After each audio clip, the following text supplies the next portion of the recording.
E no vídeo de hoje, um episódio completo sobre o pós-milenismo, panorama, história, a divulgação do evangelho, a natureza do reino, a natureza do milênio, aspectos positivos e os aspectos negativos do pós-milênio. Um povo que não conhece a sua história está condenado a repeti-la. Se inscreva no canal, comenta, curta, compartilha e ative o sininho das notificações. Embora o esquema escatológico conhecido como pós-milenismo não seja amplamente sustentado na atualidade, sua influência foi bastante significativa na Igreja durante longos períodos de sua história e nos últimos 100 anos tem sido, às vezes, a posição dominante. Então vamos para o panorama do pós-milenismo. Uma breve pincelada em vários temas básicos serão suficientes para dar-nos um entendimento acerca dessa perspectiva das últimas coisas. Primeiro tema: o reino de Deus é, sobretudo, uma realidade presente. Está aqui de modo terreno. O reino não é um império ou um domínio sobre o qual o Senhor reina. É, na verdade, o governo de Cristo no coração dos homens. O reino está presente onde quer que os homens creiam em Jesus Cristo, dediquem-se a Ele e o obedeçam. Não é, portanto, algo a ser introduzido de modo cataclísmico em algum tempo futuro. Segundo tema: a espera pós-milenista de uma conversão de todas as nações antes da volta de Cristo. A pregação do Evangelho será eficaz, mas não será uma realização humana alcançada por grande habilidade ou metodologia rigorosamente afiada, mas uma realização divina alcançada pela obra do Espírito de convencer e regenerar os homens. Não significa necessariamente que 100% da população se converterá. Substancialmente, porém, todas as pessoas, em todas as áreas e nações do mundo, virão a crer. Haverá um reavivamento mundial, seja de forma rápida ou gradual. Essa cristianização do mundo é geralmente concebida numa estrutura evangélica. A conversão de cada cristão, que crê no evangelho de salvação pela graça, mediante a fé, trará essa transformação ao mundo. A decisão e a crença pessoais constituem o fundamento sobre o qual acontece o novo nascimento.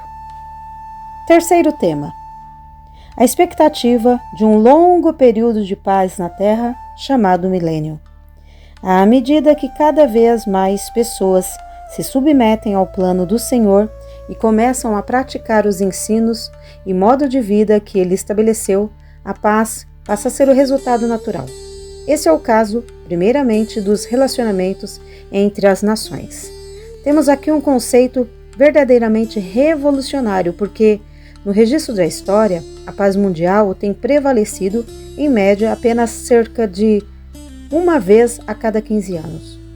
Um momento de reflexão sobre os desenvolvimentos do século XX revelará que a paz genuína, prevalecendo no mundo inteiro, é realmente rara.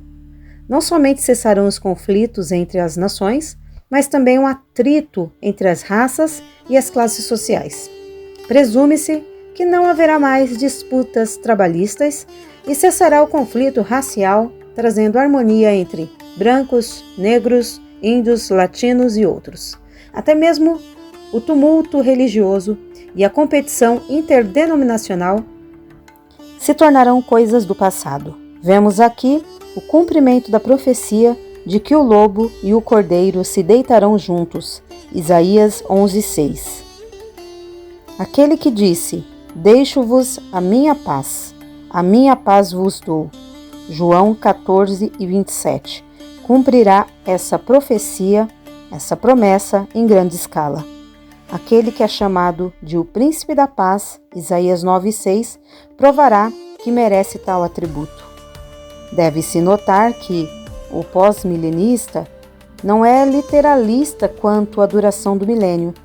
O milênio é um longo período de tempo, não necessariamente 1000 anos do calendário. De qualquer forma, seria difícil calcular sua duração, porque o milênio não define claramente um ponto de início. A paz esperada não acontecerá da noite para o dia. O reino chegará gradualmente. Quarto tema: o crescimento gradual do reino.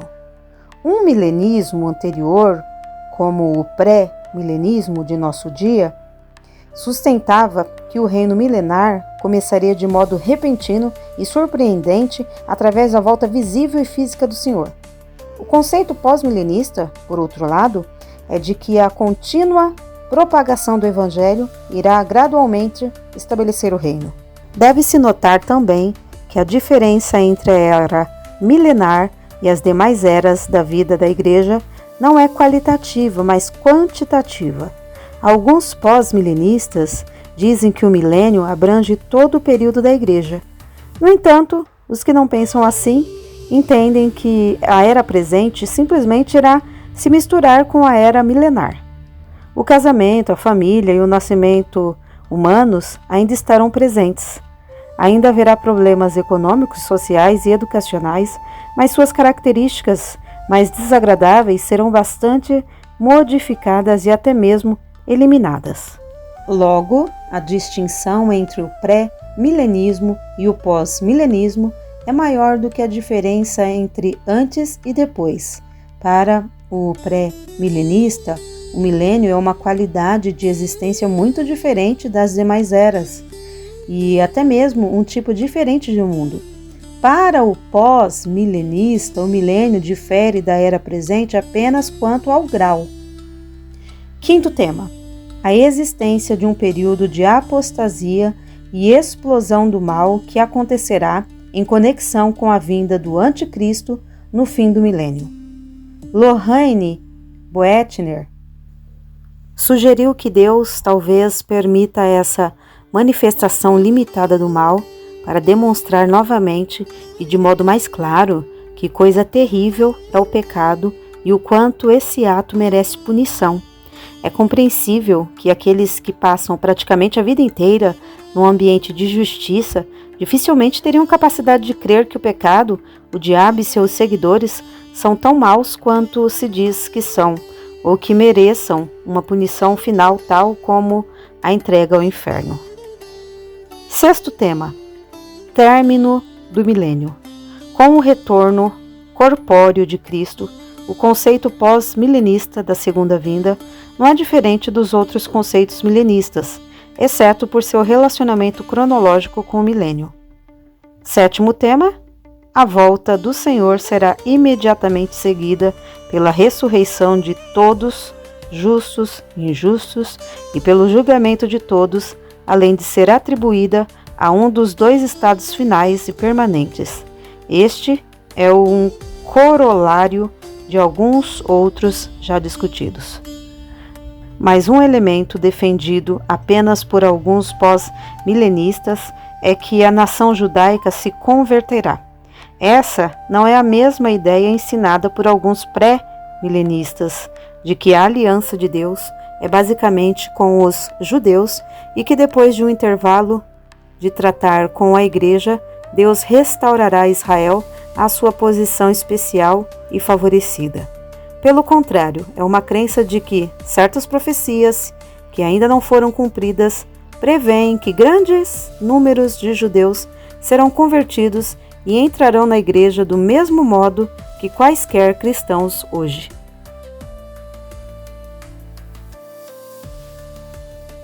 História do pós-milenismo. Durante os 2 ou 3 primeiros séculos de existência, a Igreja foi, em grande medida, milenista, considerando os 1000 anos do Apocalipse de modo escatológico e futurista. A Igreja acreditava que Jesus reinaria na Terra no futuro. Esse reino seria introduzido por um acontecimento específico, provavelmente a segunda vinda do Senhor. Algumas vezes, esse milênio era retratado de modo bastante vívido, o que deu origem a algo chamado quiliasmo, um entendimento altamente imaginativo do período terreno de 1000 anos. Às vezes, o quiliasmo era uma interpretação muito física e literal em sua compreensão da felicidade terrena dos cristãos. Esse conceito foi bastante popular durante o período da perseguição da Igreja, quando parecia improvável que a Igreja fosse bem-sucedida em seu esforço de ganhar o mundo para Cristo pela pregação do Evangelho. Para que a Igreja fosse vitoriosa, teria que ocorrer alguma reviravolta drástica, cataclísmica e sobrenatural do curso dos acontecimentos. Um dos primeiros a questionar essa visão foi Ticônio, um africano donatista. Apresentou uma interpretação de Apocalipse 20 que, de várias formas, especialmente depois de modificada por Agostinho, dominou a exegese da passagem durante aproximadamente os 13 séculos seguintes. Ticônio rejeitou o ponto de vista estritamente escatológico de Apocalipse 20, que descreve um reino puramente futuro de Cristo. Todavia, fez isso sem deixar que a esperança escatológica fosse completamente perdida. Ele esperava que o fim viesse, e isso no ano de 380. Por não sabermos a data exata de sua morte, não sabemos se Ticônio sobreviveu aos 380 ou o que aconteceu com a ideia defendida por ele quando Cristo não voltou durante aquele ano. O milênio se refere à era presente. Se Cristo fosse vir em 380, então o milênio viria antes. Trata-se de um período em que, com a ajuda divina, os santos não somente vencem o pecado, como também triunfam. Segundo o entendimento de Ticônio, a primeira ressurreição de Apocalipse 20, que introduz o milênio, é a da morte do pecado para uma vida da justiça. Os que participam da primeira ressurreição são os que nasceram de novo, e esse novo nascimento se realiza através do batismo. A primeira ressurreição, portanto, é uma ressurreição espiritual, é o novo nascimento. Segundo Ticônio, o reino milenar da Igreja duraria até o fim dos tempos, ou até 380. Cristo já estava reinando. O trono da glória de Cristo é a encarnação, e é em seu corpo encarnado que Cristo se assenta à destra de Deus e reina. Seu domínio se evidencia na Igreja e se dá no presente, não no futuro. O reino de Cristo não começará em sua vinda, já começou. As almas dos justos em Apocalipse 20 se referem àqueles que morrem com Cristo na presente aflição. Morreram antes da ressurreição física, pois somente suas almas são mencionadas. Se participassem do reino físico, certamente teriam corpos. O reino milenar se estende da paixão de Cristo até sua parúcia, e os mortos, bem como os vivos, participam dele. Os bem-aventurados são aqueles que mantêm o batismo, porque, assim como a primeira morte é devida ao pecado, a primeira ressurreição é devida à remissão do pecado. Ticônio não interpretava literalmente a palavra milênio, vendo o reino de Cristo apenas como um período prolongado de tempo. Alguns eram mais literalistas, acreditavam que se tratava realmente de 1000 anos e tinham muitas expectativas à medida que o ano 1000 se aproximava. Agostinho, o principal oponente dos donatistas, popularizou e promulgou a visão de Ticônio, mesmo sabendo que este era um donatista. Agostinho também havia anteriormente entendido o milênio como um sábado universal, repleto de gozos espirituais, mas abandonou essa interpretação futurista, principalmente por causa dos exageros desenfreados e das ideias primitivas nas descrições do milênio feitas pelos filiastas. Agostinho, como Ticônio, considerava que a Igreja já estava no milênio. Os 1000 anos ou datam dos tempos de João até o fim, ou abrangem a totalidade da era presente. Agostinho citava passagens como Marcos 3:27, pois ninguém pode entrar na casa do valente e roubar-lhe os bens sem que primeiro o amarre, então lhe saqueará a casa. O valente, segundo Agostinho, é Satanás. Seus bens representam os cristãos que anteriormente estavam sob seu domínio. Ele está preso, trancado no abismo e tem sido mantido longe dos cristãos. Satanás, portanto, está amarrado durante o período inteiro entre a primeira vinda de Cristo e a segunda, e é, portanto, incapaz de enganar as nações das quais se constitui a igreja. No fim desta era, será solto para testar a igreja, e então será finalmente subjugado por completo. Não é difícil de entender porque esse retrato do milênio era atraente a Agostinho nos tempos em que vivia. Sem dúvida, Agostinho foi afetado pelo estabelecimento da Igreja Católica. Uma série de acontecimentos que culminaram na conversão do imperador Constantino em 312 e na tolerância concedida por ele ao cristianismo, aos poucos tornaram o cristianismo praticamente a religião oficial do império. Parecia que, sem qualquer interposição milagrosa de Deus, a Igreja chegara a uma posição de supremacia. À medida que o antigo Império Romano, que tinha sido o inimigo da Igreja, cambaleava para sua queda, a Igreja parecia estar às portas de sua herança. Ela assumia as funções políticas do Império, e isso levou Agostinho a idealizar o lado político da Igreja Católica. Ele foi o primeiro teólogo a identificar a Igreja Católica na sua forma visível e empírica com o reino de Deus. Embora a forma exata desse ponto de vista fosse um pouco alterada, às vezes era difícil distingui-la daquilo que chamamos de amilenismo. Ela prevaleceu por muito tempo. À medida que a Idade Média se desenvolvia, parecia que cada vez mais apenas alguns grupos periféricos e excêntricos viam o milênio como acontecimento futuro. Aquilo que conhecemos hoje como pré-milenismo tornou-se mais e mais sujeito à suspeita da heresia. Muitas grandes denominações finalmente incorporaram o pós-milenismo em seus credos. As confissões de Augsburgo e de Westminster são basicamente pós-milenistas. Os grupos luteranos, presbiterianos e reformados tenderam a seguir essa posição. Nos séculos 19 e 20, a famosa Faculdade de Teologia de Princeton, representada por Odge e Benjamin Warfield, apresentava incondicionalmente esse sistema. Em sua maioria, os pós-milenistas clássicos acreditavam que o reino de Cristo alcançaria o mundo através da pregação do Evangelho da conversão pessoal. No entanto, alguns pós-milenistas acreditavam num reino menos espiritual e, portanto, num evangelho menos espiritual. O reino é um reino literal. Essas pessoas praticavam aquilo que às vezes é chamado de evangelho social, segundo o qual o mundo será transformado de fora para dentro, em vez de dentro para fora. À medida que as estruturas da sociedade são alteradas e a distribuição econômica é reorganizada, o comportamento e o caráter das pessoas também mudam, segundo eles. Alguns que eram de persuasão mais liberal ressaltavam o lugar do esforço humano nesse processo, mais do que o lugar do Espírito de Deus. Acreditavam que o reino seria introduzido em grande medida através de canais e movimentos de fora daquilo que é definido a rigor como sendo a Igreja.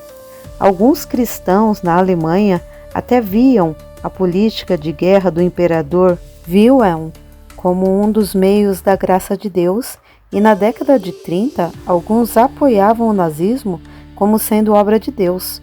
Karl Barth argumentou que semelhante conceito falhava em distinguir o mal do bem, o demoníaco do divino.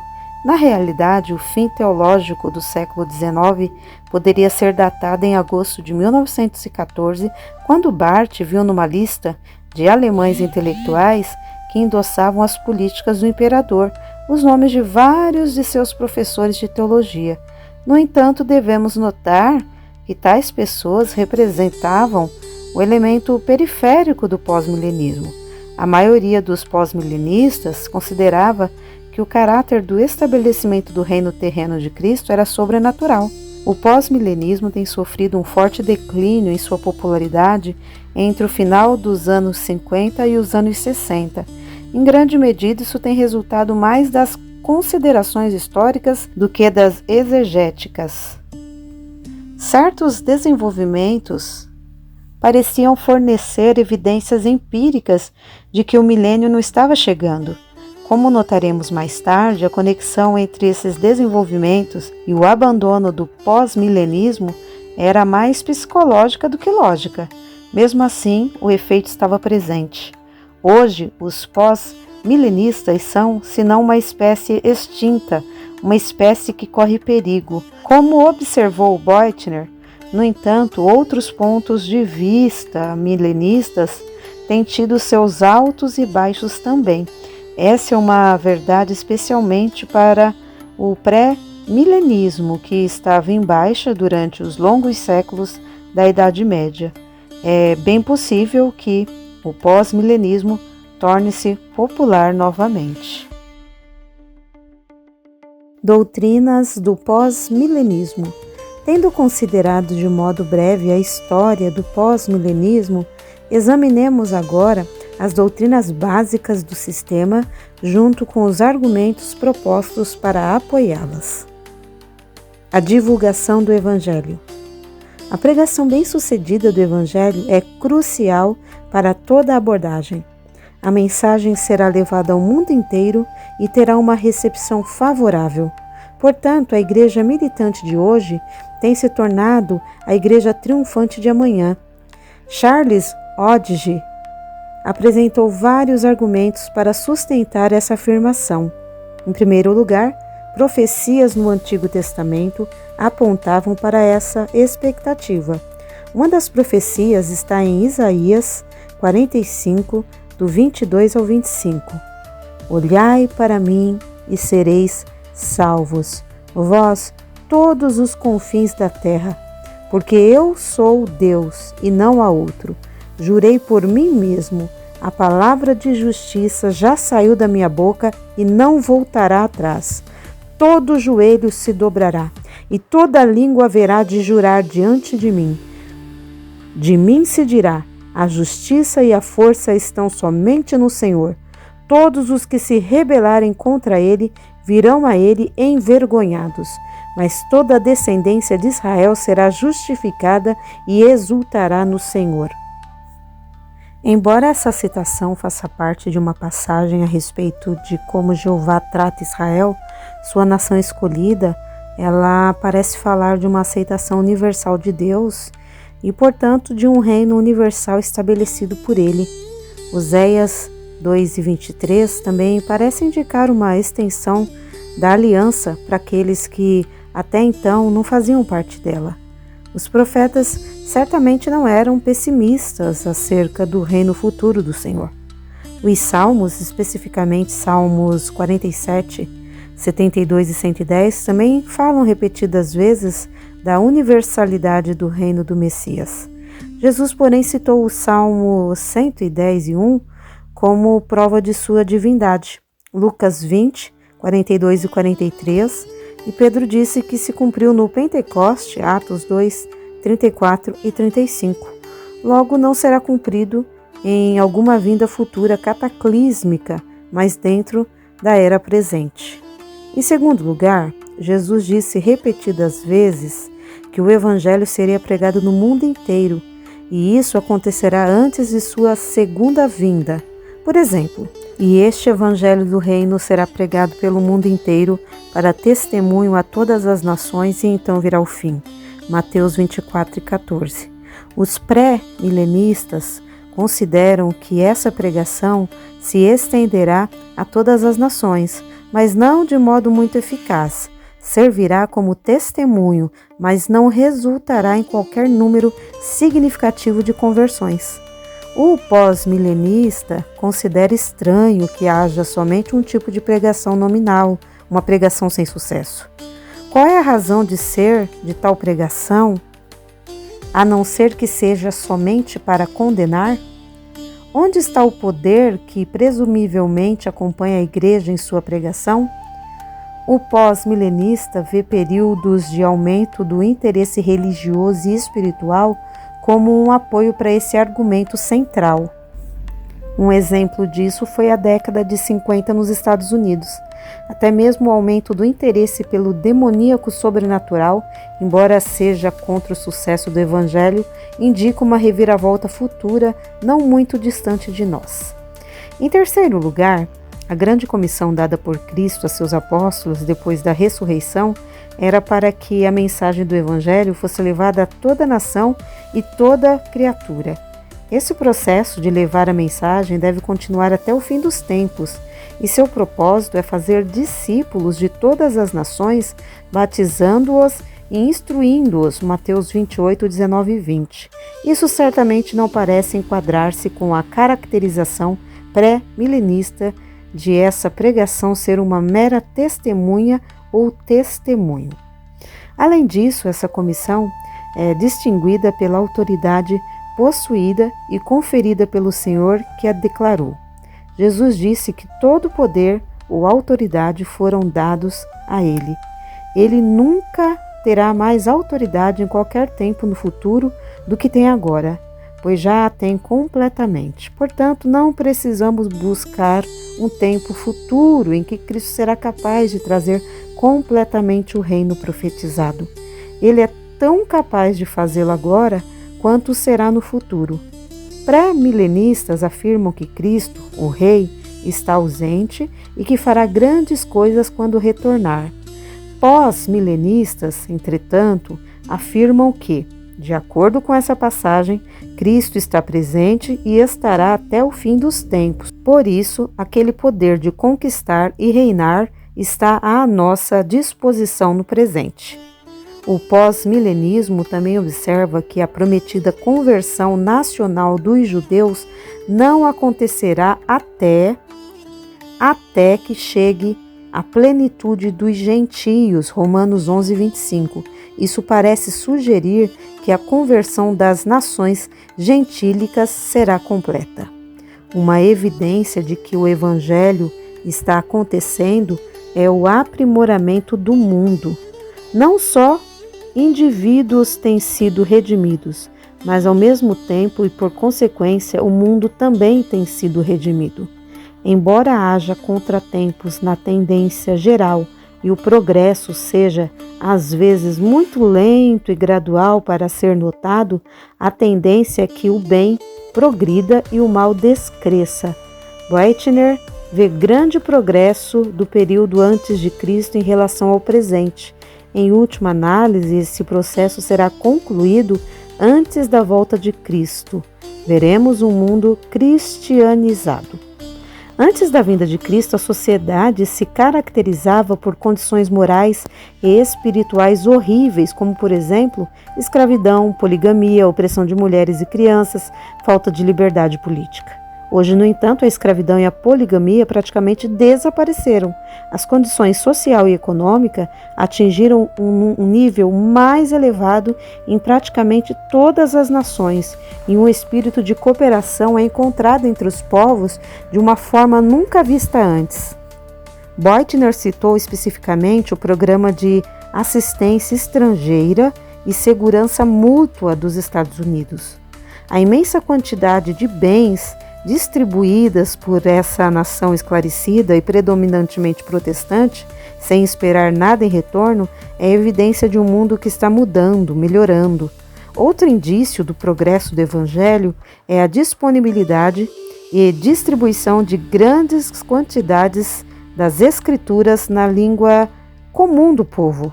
O crescimento de programas de rádio cristãos, os seminários, os institutos bíblicos, as revistas cristãs e outros meios de disseminar o Evangelho também têm encorajado a Boettinger. Reconhecendo que o crescimento relativo do cristianismo tem sido lento, Boettinger disse que a culpa disso está no fracasso dos cristãos, em geral, de não levarem a sério o mandamento de Cristo de evangelizar o mundo. Não é argumento de modo algum contra a eficácia do Evangelho. Alguns pós-milenistas, assim como alguns pré-milenistas, têm procurado fixar datas.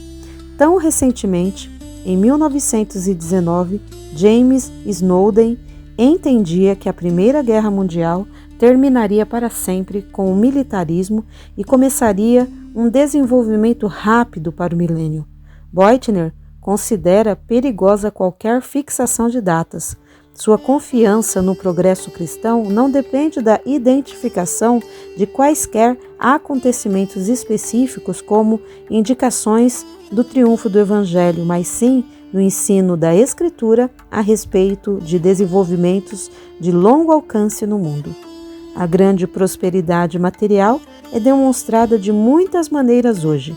Entretanto, por mais impressionante que seja, é e sempre será meramente um produto secundário do progresso e da prosperidade morais e espirituais cada vez mais vindos sobre nós. A natureza do reino. Outro aspecto relevante e distintivo do pós-milenismo é a visão de que o reino de Deus é uma realidade terrena presente e não uma realidade celestial futura. É aqui e agora e cresce gradualmente. Não é algo que está ausente no momento e ainda será inaugurado por um único acontecimento relevante. Pelo contrário, está chegando aos poucos, quase de forma imperceptível. Jesus discutiu o reino de forma mais ampla na parábola e especificamente nas parábolas de Mateus 13. Das 7 parábolas registradas nesse capítulo, 4 comparam o reino do céu a processos de crescimento. O fermento é uma ilustração especificamente apropriada da vinda progressiva do reino. O fermento vai fazendo seu trabalho átomo por átomo através da farinha até permear a massa inteira. Muitos pré-milenistas sustentam que esse fermento tipifica o mal e não o bem e o poder do Evangelho, como acontece em tantos outros trechos da Escritura. Para o pós-milenista, no entanto, essa interpretação é forçada e artificial. Assim como o fermento cumpre seu papel de forma gradual, sem deixar de permear seguramente a totalidade, assim também o Evangelho tem sido levado ao mundo todo com eficácia. Finalmente, o mundo inteiro sentirá o efeito do poder do Evangelho. As parábolas do joio e da rede ensinam que o crescimento do reino de Deus será um crescimento misto.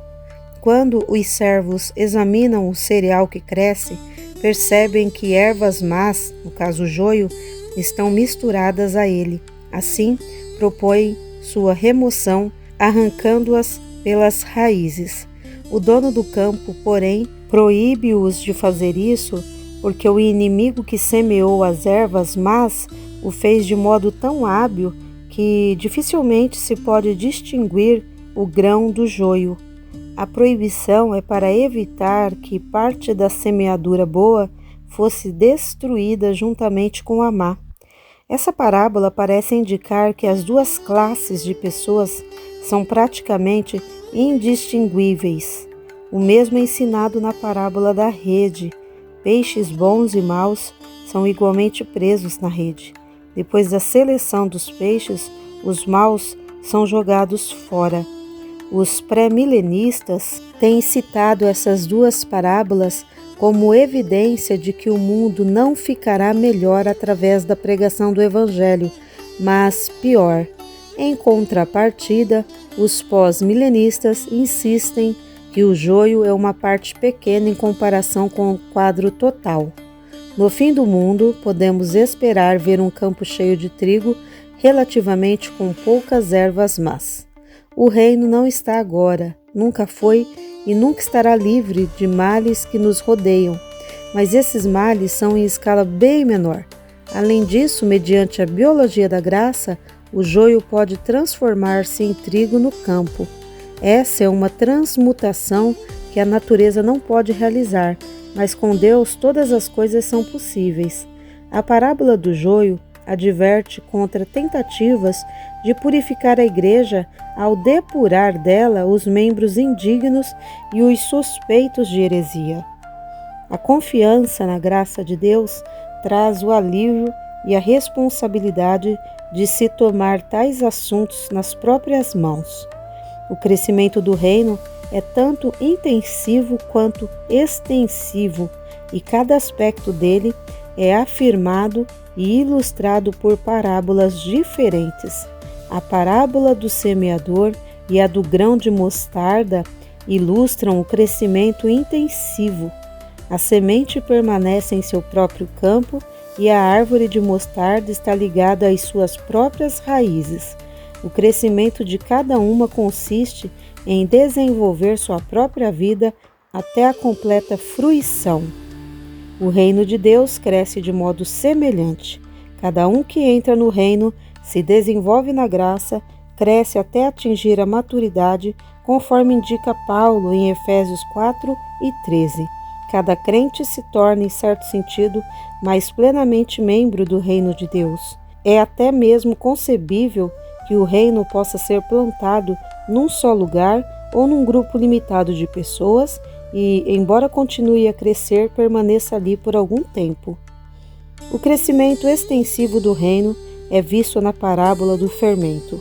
Como em todas as parábolas do crescimento, o campo é o mundo, assim como o fermento natural se desenvolve de um átomo ou segmento para o próximo, assim também o fermento do Evangelho vai trabalhando a sociedade de indivíduo para indivíduo. Isso foi ilustrado no ministério de Jesus quando André trouxe seu irmão a Jesus e quando Filipe trouxe Natanael. O que começou então tem continuado no tempo presente, o que é verdade no que diz respeito à propagação do Evangelho de indivíduo a indivíduo, é verdade quanto à propagação através das instituições e atividades da sociedade, ambiente físico, casas, educação, política, assuntos nacionais e internacionais. Dessa maneira, a massa total da humanidade será impregnada e governada pelos princípios e pelo espírito cristãos. Por ser lento, esse crescimento talvez exija um longo período de tempo. Não é uma explosão repentina. Assim como o crescimento de uma árvore não pode ser notada num dia, nem o movimento do indicador das horas de um relógio observado num segundo, assim também o crescimento do reino pode ser praticamente imperceptível, principalmente nas etapas iniciais. Embora os pós-milenistas reconheçam que o reino tenha feito um progresso comparativamente pequeno no mundo, acreditam que esse progresso será acelerado, assim como uma bola de neve que cresce lentamente enquanto pequena e aos poucos começa a adquirir maior velocidade conforme o aumento da sua superfície, assim também acontece com o reino. O crescimento em linguagem matemática é exponencial. À medida que cada pessoa que entra no reino consegue ganhar outra, haverá a ocorrência de um grande crescimento. Alguém poderia olhar o estado presente do reino e perguntar: se essa é proporcionalmente a distância que avançou neste período de tempo, quanto tempo levará para ser completamente estabelecido? Isso é um engano. No entanto, porque o reino ainda está numa fase comparativamente recente de seu desenvolvimento. O pós-milenista não está com pressa. Deus não apressa as coisas. Houve um tempo em que acreditávamos que a Terra tinha somente uns poucos milhares de anos de idade e que o homem era ainda mais recente. Agora, porém, aprendendo pela geologia e pela antropologia que esses números devem ser precisamente atualizados. Assim como Deus levou milhões e talvez bilhões de anos para preparar a Terra para ser habitada pelos seres humanos, assim também levará muito tempo para completar seu plano de redenção. No entanto, esse crescimento gradual também é acompanhado por crises. Até mesmo na natureza, em que os processos de crescimento normalmente são regulares, há crises e desenvolvimentos cataclísmicos. Uma planta pode desenvolver-se durante anos e então, de repente, irromper com flores. O amadurecimento do grão para a ceifa é um tipo de crise, assim como são as metamorfoses dos insetos. É, portanto, de acordo com as leis naturais do desenvolvimento, que os processos gradativos são marcados por acontecimentos surpreendentes ou cataclísmicos. Isso é evidente na história do relacionamento de Deus com seu povo. O chamado de Abraão, o êxodo, o cativeiro, o retorno do exílio, a vinda de Cristo e a morte e a ressurreição de Cristo, o Pentecoste e o primeiro e o segundo concílio geral em Jerusalém, Atos 11 e 15, foram obviamente acontecimentos que marcaram épocas. Assim também foram a queda de Jerusalém, a conversão do Império Romano e a Reforma. Alguns pós-milenistas viam a Primeira Guerra Mundial do mesmo modo, considerando-a como o meio pelo qual o despotismo militar seria desarraigado. A catástrofe final nessa série será a segunda vinda do Senhor, mas não é, como no caso dos pré-milenistas, um passo tão culminante no processo, o alcance da introdução final e completa do reino, como é uma proclamação do reino. Cristo voltará após ter sido cumprida a grande comissão e todas as nações terem sido discipuladas e batizadas.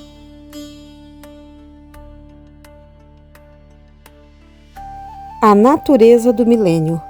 Para o pós-milenista, os 1000 anos de Apocalipse 20 são de natureza simbólica. Embora seja algo duvidoso se Warfield era pós-milenista ou amilenista, sua interpretação dos 1000 anos tem sido citada com aprovação por Boettinger, um declarado pós-milenista. Para Boettinger, o significado de milênio é qualitativo e não quantitativo. Uma interpretação é de que a primeira ressurreição se refere à reanimação do espírito dos que foram martirizados na história primitiva da Igreja. Outro conceito é que a primeira ressurreição se refere à ascensão ao céu desses mártires que agora reinam com Cristo naquilo que às vezes é chamado de estado intermediário. A questão é que a doutrina do milênio é baseada não em Apocalipse 20, mas em outros trechos da Escritura. A palavra milênio provavelmente deva ser sempre colocada entre aspas. Haverá um longo período de tempo, indefinido quanto à duração, quando o Senhor reinará sobre a terra. Esse reino será restabelecido progressivamente e, por causa desse início gradual, a exata duração do período será difícil de medir ou de calcular. O pós-milenismo compartilha muitos aspectos com o pré-milenismo ou com o amilenismo, ou com os dois. Talvez seu aspecto mais distintivo seja o otimismo. Os pré-milenistas acreditam que as condições espirituais piorarão e que a descrença aumentará, e os amilenistas tendem a pensar da mesma forma. Os pós-milenistas acreditam que, através da pregação do Evangelho, o mundo será cristianizado e, com isso, virão a paz e outros fenômenos do reino de Deus. Avaliação do pós-milenismo. Tendo visto algo da história do pós-milenismo e de suas doutrinas principais, agora vamos avaliá-lo. Quais são suas forças e quais as suas fraquezas? Aspectos positivos. Começando com o lado positivo, notamos que o pós-milenismo corretamente deu atenção a um tema genuinamente bíblico, a dimensão presente do reino de Deus. Jesus disse que o reino estava próximo, que estava entre os homens e falava sobre homens que entravam no reino. Em tudo isso, certamente parecia dizer que esse reino não era uma realidade puramente futura. O rei estava ausente em certo sentido, mas em outro sentido está certamente presente. Mateus 28, 19 e 20. Sabendo que o nosso Senhor e Rei está presente, que seus recursos estão disponíveis a nós agora, nosso estilo de vida deveria ser caracterizado por confiança, otimismo e intrepidez. O pós-milenismo também tem encorajado corretamente um ativismo da parte dos crentes. Se o reino está presente, podemos fazer algo para estendê-lo. Assim, a doutrina do cristianismo pode sustentar sua ética. As parábolas de Jesus especificamente mostram que o reino cresce gradualmente em vez de meramente surgir em sua forma completa num eschatom distante.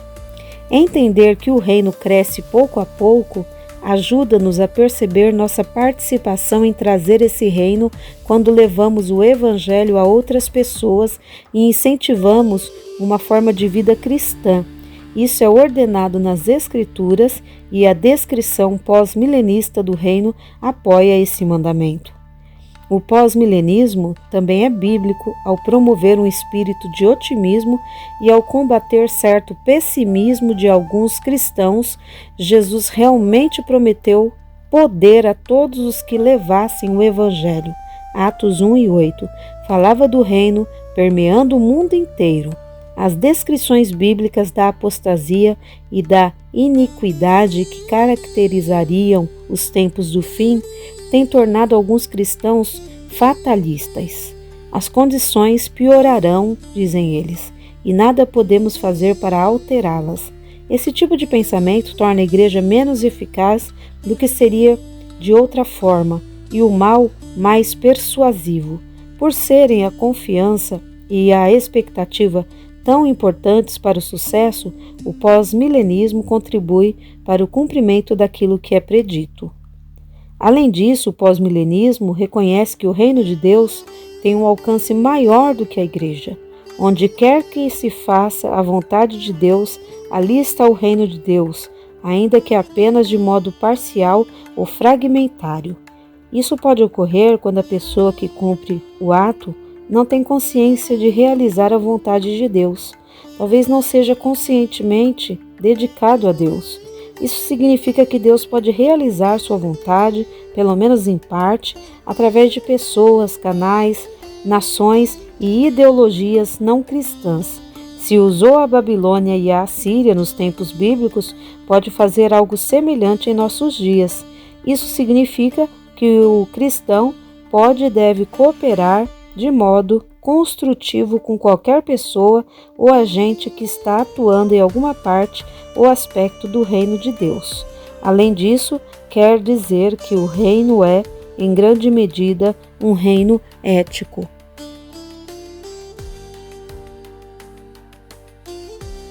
Aspectos negativos. Por outro lado, o pós-milenismo tem certas falhas. Uma delas é o otimismo a respeito da conversão do mundo, que não parece muito realista à luz dos acontecimentos mundiais recentes. A porcentagem de cristãos no mundo não está aumentando.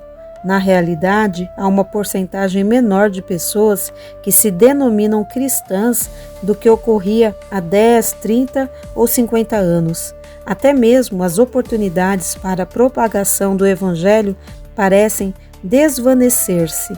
Faz um quarto de séculos que o continente chinês está fechado aos missionários, embora os desenvolvimentos políticos recentes deem alguma esperança de mudança, e algumas partes da Índia estão igualmente fechadas. As perspectivas de conversão mundial parecem escassas. O mesmo se pode dizer das estruturas das sociedades. A esperança de que a Primeira Guerra Mundial pusesse fim às guerras revelou-se falsa. A Liga das Nações fracassou e as Nações Unidas têm tido sucesso apenas parcial. Embora o progresso tecnológico seja inegável, não tem havido progresso ético e social comparável. Deve-se admitir que, em algum momento futuro, essa crítica talvez tenha se modificado. Talvez, em algum tempo, além do futuro previsível, as tendências atuais sejam invertidas. Para a esperança pós-milenista concretizar-se, no entanto, seria necessária uma inversão bastante radical das tendências atuais. Talvez o mais prejudicial para o pós-milenismo seja a aparente negligência das passagens bíblicas, Mateus 24, do 9 ao 14, que retratam uma piora das condições espirituais e morais nos tempos do fim. Parece que o pós-milenismo tem baseado sua doutrina em passagens bíblicas muito cuidadosamente selecionadas. Mesmo nas passagens discutidas pelos pós-milenistas, alguma seletividade parece estar em operação. Por exemplo, na parábola do joio e do trigo, não há indicação alguma de que o joio venha a ser transmutado em trigo bom. No fim, tem de ser desarraigado e destruído. Por não se encaixar em sua posição, os pós-milenistas ignoram em grande medida essa dimensão do relato. Há também alguma artificialidade no tratamento que os pós-milenistas dão às duas ressurreições e ao milênio em Apocalipse 20. Isso será demonstrado mais claramente quando avaliarmos o amilenismo. Bastará, por enquanto, notar que os pós-milenistas deixam de lado o fato de que as descrições das duas ressurreições são muito semelhantes. Finalmente, os pós-milenistas têm tido certa dificuldade de manter um sobrenaturalismo genuíno. À medida que seu conceito do reino se tornou mais difuso, considerando esse reino um governo divino em toda parte, alguns falharam em discernir entre o bem e o mal. Por exemplo, alguns viam o reino sendo cumprido até mesmo através do nazismo. A antítese bíblica entre o reino bom e santo de Deus, que será completamente presente somente quando Cristo voltar pessoalmente, e o reino do mal, com o qual o reino de Deus sempre está em conflito nesta vida, foi diminuída.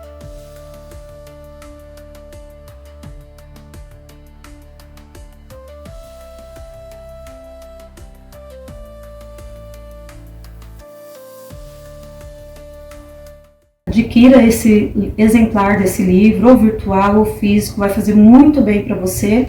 E siga-nos também lá nas redes sociais, no Instagram e no Facebook. Deus abençoe e até o próximo vídeo. Porque nada podemos contra a verdade, senão pela verdade. Se você gostou desse vídeo, inscreva-se no canal, curta, compartilhe e ative o sininho das notificações.